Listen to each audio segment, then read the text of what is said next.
Do you know why Japan seems to operate on a different level than most of the world? It's not the bullet trains. It's not the technology. It's not even the discipline everyone talks about. It starts somewhere much smaller, somewhere most people walk past without a second thought.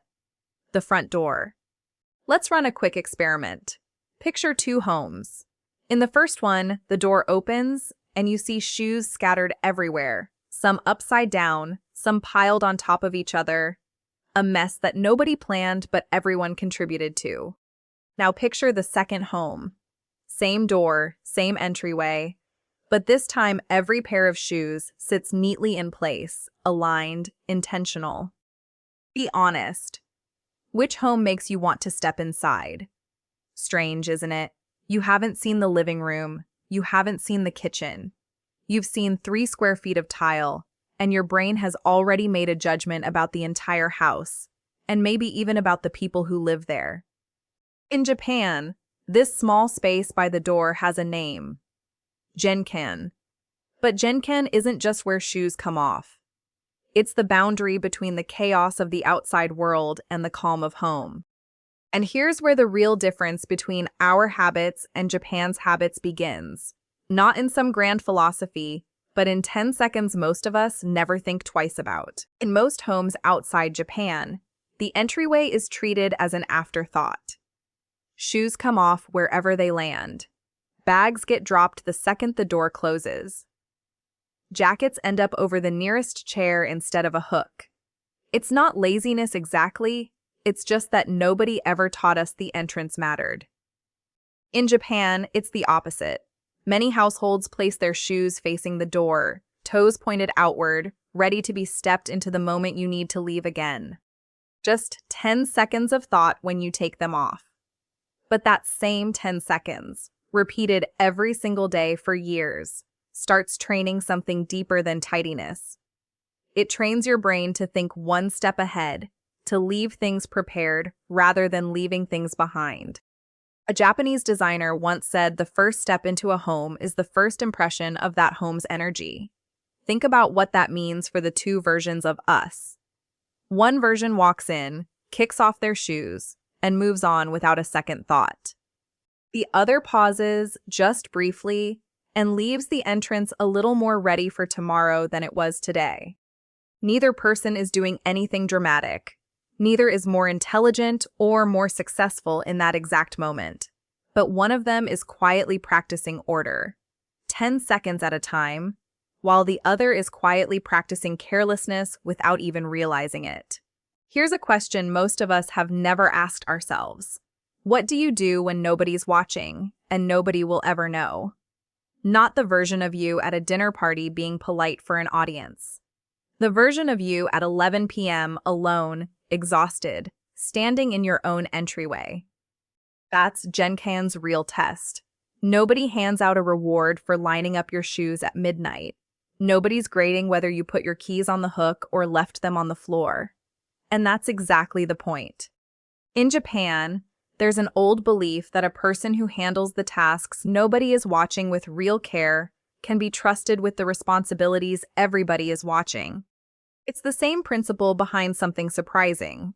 Some of Japan's most successful business founders have talked openly about cleaning bathrooms, not because scrubbing a toilet magically creates success, but because of what the habit trains in a person. It's never really about the toilet, or the shoes, or the doorway. It's about whether you treat the invisible parts of your life with the same respect as the visible ones. Two people can own the exact same entryway. One looks at the mess and thinks, someone else will deal with it. The other thinks, I'll leave this a little better than I found it. Same door, same shoes. Completely different character standing behind them. There's something else that happens the moment you walk through a front door. Something almost nobody notices consciously. Your posture. Try this for 5 seconds right now. Roll your shoulders back slightly. Straighten your neck. Lift your phone a little higher instead of tilting your head down toward it. Take one deep breath. Feel any different? That tiny shift is exactly what traditional Japanese culture understood long before modern wellness trends caught up to it. In old Japan, When people wore kimono, the obi belt naturally forced the body to stand straighter. And over years, that straight posture simply became who they were. Today, our biggest posture enemy isn't a stiff chair or a demanding job. It's the phone in our hand, pulling our neck down for hours every single day. And research shows that constant downward angle doesn't just strain the neck, it quietly increases the feeling of fatigue throughout the entire day. So here's a small experiment for the next 24 hours. Every time you pick up your phone, raise it toward your eyes instead of lowering your head toward it. It's a tiny movement, but it's a daily one, and daily movements are exactly what build a person over time. There's a deeper layer here too. We usually assume our mood shapes our body language, slouched shoulders when we're sad, a lowered head when we're discouraged. But it works the other way as well. When you straighten your body and breathe deeply, your mind receives a completely different signal in return. Confidence isn't only a mindset. Sometimes it starts with simply standing up straight, right there in your own entryway, before you've even said a word to anyone. Let's step away from the front door for just a moment, because this same idea shows up everywhere once you start looking for it. A family finishes dinner at a restaurant and gets up to leave. Only one of them quietly slides their chair back under the table. A meeting ends and everyone rushes out, except one employee who turns back to straighten their chair before walking away.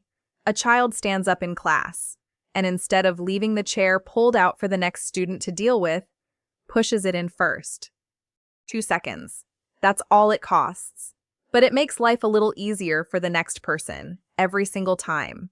This exact behavior went viral once, when a Japanese baseball superstar quietly pushed his chair back into place after finishing an interview. Nobody expected it. Nobody asked him to do it. And that's precisely why everyone noticed. Character was never something announced out loud. It shows up in the habits nobody asked you to perform, the door you close gently instead of letting slam, the shoes you straighten instead of leaving crooked, the chair you push in instead of walking away from. None of these actions make headlines, but add them up over a lifetime, and they quietly become the difference between two very different kinds of people occupying the exact same spaces. So where does this leave our habits compared to Japan's habits? The truth is, the gap was never about culture or geography. It was about 10-second decisions, repeated daily, until they stopped being decisions at all, and simply became who someone is. Tomorrow morning, try something different the moment you step through your own front door. Take those extra 10 seconds. Line up your shoes facing outward. Hang your keys instead of dropping them. Straighten your shoulders as you walk in. None of it will change your day dramatically, but repeated for a month, then a year, it stops being a task and starts being a reflection of how you move through everything else in life. Your front door was never just a door. It's the first small test of the day and the last small test of the night, and how you treat it, when nobody's watching and nobody's grading, says more about your character than almost anything you'll do in front of an audience. Big change was never built from big moments.